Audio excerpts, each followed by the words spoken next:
प्रदोष व्रत करने वाले को भोजन नहीं करना चाहिए, ध्यान दीजिएगा। फलाहार करो, उसमें भी नमक का सेवन मत करो। प्रदोष व्रत में नमक का सेवन वर्जित होता है। कारण, क्या कारण होता है? उसका एक कारण माना गया नमक की वर्जितता। जिस समय पर एक नगर में एक ब्राह्मणी रहती थी, बहुत भाव से सुनिएगा, प्रदोष व्रत नमक को त्यागने का भाव। प्रदोष व्रत की किताब में भी मिल जाएगा आपको, आप पढ़ेंगे तो सुना होगा आपने। एक ब्राह्मणी रहती थी एक नगर में, उसका पति नहीं था, छोटा सा बालक एक साथ में रहता, छोटा सा बालक। अब ब्राह्मण के घर की धर्म पत्नी है, ब्राह्मण कर्मकांड करने वाला, पूजन करने वाला, पाठ करने वाला, अनुष्ठान करने वाला, पूजन करने वाला, मंत्र जाप करने वाला, भगवत भक्ति में डूबने वाला। ब्राह्मण तो चले गया, ब्राह्मणी बच्चे के साथ रह रही, क्या करे वो? अकेली निवास कर रही है, अकेली रह रही है। और ब्राह्मणी बच्चे के साथ भ्रमण करती रहती, घूमती, कहीं कहीं दर दर जाकर कुछ भिक्षा को मांग कर लेकर आ जाती।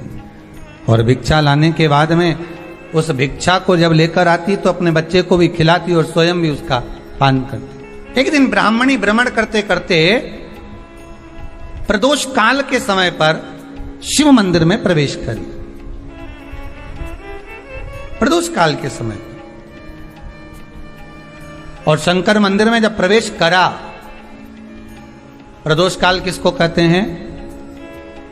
सूर्य अस्त हो रहा हो, रात्रि प्रवेश कर रही हो, दोनों का जब मिलन हो रहा हो वो प्रदोष काल कहलाता। दोनों का जब मिलन हो रहा,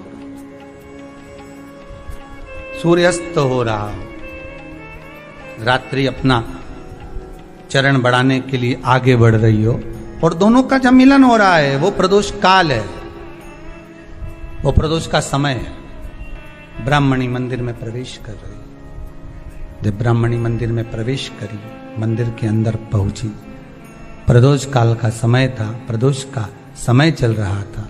और प्रदोष काल के उस समय में, प्रदोष काल के उस समय में जब ब्राह्मणी ने देखा कि कोई भगवान की भक्ति में लगा हुआ है, भगवान के रस तत्व में डूबा हुआ है, आज ब्राह्मणी के पास में कुछ पदार्थ नहीं है, अपने बच्चे का पेट भरने के लिए कोई सामग्री नहीं है, और कुछ आस लेके वो प्रवेश करिए, कुछ आस लेकर वो अंदर प्रवेश कर जाती है।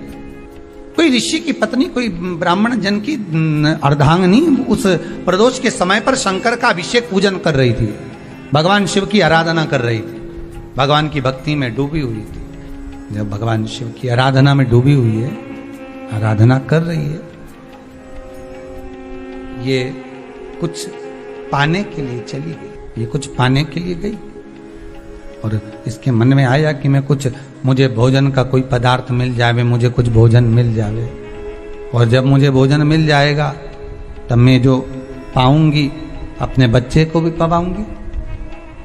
पर जिस मंदिर में वो प्रवेश करी थी, जहां पर नारी पूजन कर रही थी शंकर की प्रदोष काल में, वहां पर पड़ी हुई कुछ वस्तु को इस ब्राह्मणी ने मांग लिया।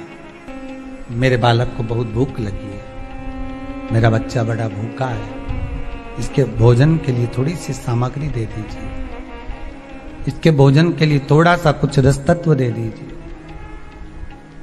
उसने उठाया थोड़ा सा पदार्थ, कुछ जो उसके पास में था वो दिया। जब दिया तो देने के बाद जब उसे प्राप्त हुआ, और होने के बाद में जब वो मिल गया उसको, तो उसने उस समय पर उस पदार्थ को जैसे ही मुख में लिया, लेते ही कहा, इसमें तो स्वाद नहीं है, इसमें स्वाद नहीं है।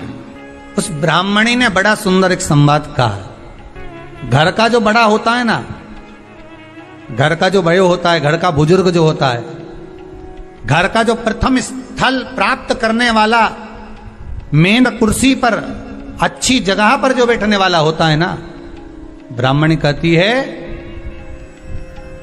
वो कभी किसी वस्तु में ऐब नहीं देखता, मिनक नहीं निकालता। समाज के अन्नकूट होते हैं, समाज के जब अन्नकूट होते हैं महाराज, समाज के जब अन्नकूट होते हैं, बड़ी बड़ी समाजों में जब कार्तिक महीने में अन्नकूट महोत्सव होते हैं, बहुत सारा प्रसाद बनता है। जो बुजुर्ग होते हैं ना, बड़े समझदार लोग होते हैं ना, तो अन्नकूट की जब प्रसाद खाने बैठते हैं ना, उसमें नमक नहीं भी होता ना, तो नहीं बोलते कि इसमें नमक नहीं है।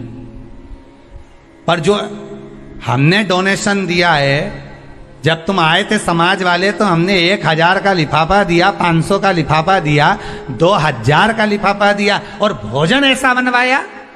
एक व्यक्ति वो जो खाकर चुपचाप चले गया, और एक व्यक्ति वो जिसने प्रसाद पर उंगली उठाई। इन दोनों को अन्नकूट की तारीख पे इनका नाम लिख लो, और अगला अन्नकूट आए तब दोनों की दशा देखना। एक जो चुपचाप खाकर चले गया, भगवान के प्रसाद को प्रसाद मानकर, प्रभु का दर्शन मानकर लेकर चले गया, वो उन्नति की सीढ़ी पर चढ़ता चले गया, और जो मिनक निकालता रहा वो साल भर खटर पटर की जिंदगी जीता रहा। भगवान के प्रसाद में कभी भी ध्यान रखिएगा, भगवान के प्रसाद के अंतर्गत स्वाद की कोई मूलता नहीं होती। भगवान का प्रसाद स्वयं स्वाद है। भगवान के प्रसाद में नमक नहीं देखना, मिर्ची नहीं देखना, भगवान के प्रसाद में शक्कर नहीं देखना, भगवान के प्रसाद में कुछ ये नहीं देखना कि कितना माल डला, कितना घी, कितना बादाम, कितना काजू, कितना इलायची डला। हाँ, यहां तक शास्त्र कहता है कि भगवान का प्रसाद अगर बन रहा है तो उसकी सुगंध भी नहीं ली जाती है महाराज, यहां तक शास्त्र कहता है। जब तक भगवान उसको पानी ले तब तक उसका सुगंध भी नहीं ली जाती।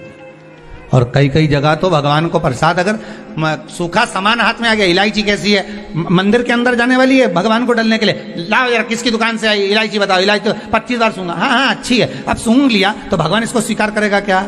अरे जम के तो बोलो। एक फूल तुमने बगीचे से तोड़ा और सोचा इसमें पहले मैं सूंघ लेती हूं, इसमें स्वाद है कि नहीं, इस फूल में गंध है कि नहीं, इसमें सुगंध है कि नहीं, और फूल सूंघ लिया, उसके बाद तुम भगवान को देखो, भगवान स्वीकार करेगा नहीं। कई कई घरों में तो हंडी से दाल चलाती जाए ने हाथ में डाल के। महाराज ब्राह्मणी ने जैसी मुख में लिया थूक दिया। ये श्रेष्ठ नहीं है। जो ऋषि की पत्नी अंदर पूजन कर रही थी प्रदोष काल में, उसने कह दिया, आपका चेहरा बता रहा है कि आप ब्राह्मण की धर्म पत्नी, पर आज आप दर दर जाकर अगर भिक्षा मांग रही हो, दर दर जाकर अगर भीख मांग रही हो, दर दर जाकर भिक्षा को मांग रही हो, तो इसमें आपके पति का दोष नहीं है, दोष आपका है। क्योंकि आप भगवान के प्रसाद में भी जो स्वाद देखी थी ना, ये आपका एक जन्म का नहीं है, ये ना जाने कितने जन्म का है। ब्राह्मणी के मस्तिष्क में बैठ गया, ब्राह्मणी के उस पुकाना वो बक्कल में नहीं अक्कल में बैठ गया कि ये स्वाद नहीं देखना। इसलिए प्रदोष व्रत के अंतर्गत ब्राह्मणी ने उस दिन से विचार कर लिया कि जैसे आप पूजन कर रही हो, जैसे आप अर्चना कर रही हो, जैसे आप आराधना कर रही हो, ऐसी आराधना, ऐसी पूजन, ऐसी भक्ति में भी करूंगी, ऐसी आराधना में भी करूंगी। अब मैं स्वाद नहीं देखूंगी। तो प्रदोष व्रत करने वाले को ध्यान रखना चाहिए कि नमक का सेवन ना करे, भोजन ना करे, फलाहार करिए, फल का आहार करिए, प्रयास करिए।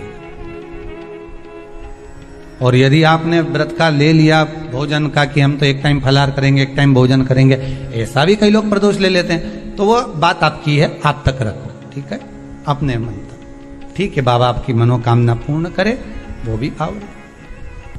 अरे भगवान को धन्यवाद दो कभी कभी कि तूने अच्छे घर में पैदा किया, अच्छा परिवार दिया, अच्छा पति दिया, अच्छी पत्नी दी, अच्छे बच्चे दिए, अच्छा कुटुंब दिया, घर दिया, दुकान दी, जमीन जायदाद दी, शरीर अच्छा दिया, हाथ पैर आंख नाक मुंह सब बढ़िया दिया, एक के भी निपटा के नहीं भेजा तूने। मान लो एक आध निपटा के भेज देता तो क्या झगड़ा करने ऊपर जाते? एक ही कान देता और एक गायब कर देता तो यहां से चिपका देता, क्या कर लेते? हाथ एक देता और एक गायब कर देता। तो क्या झगड़ा करने जाते ऊपर कि मुझे ऐसा शरीर दिया? नहीं, भगवान को धन्यवाद देना कि मुझे अच्छे घर में पैदा करा, कटोरा लेके वहां चौराहे पे नहीं बिठाया।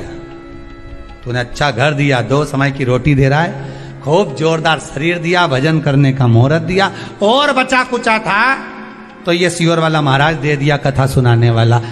शाम के समय पर प्रदोष काल में बेलपत्री के पेड़ के नीचे, चाहे शंकर के मंदिर के दरवाजे पर या शिव मंदिर में, अगर आप प्रदोष के दिन दिया लगाते हो, सोमवार के दिन दिया लगाते हो, तो ऐसा कोई व्यक्ति नहीं जिसको मेरे देव अधिदेव महादेव मेरा विश्वनाथ भंडार नहीं भरता हो। खाली नहीं छोड़ेगा, दे देगा, भंडार भर देगा, कमी तो नहीं रख सकता, ये पक्का। पर तुम करना ही नहीं चाह, 2-4 सोमवार करो और उसके बाद के तो महाराज जी हमने तो करा था, हमको तो मिला ही नहीं। 2-1 प्रदोष करा तुमने, अरे 1 साल करो, सारे दरबदर भी तो अपन ठोकर खा कर आए, इतना साल निकाला अपन ने, और 6 महीना 3 महीना 4 महीना भगवान से निवेदन तो करो, दिल से कहो तो सरी, नी भंडार भरे तो बात दूसरी, एक बार बोलो तो।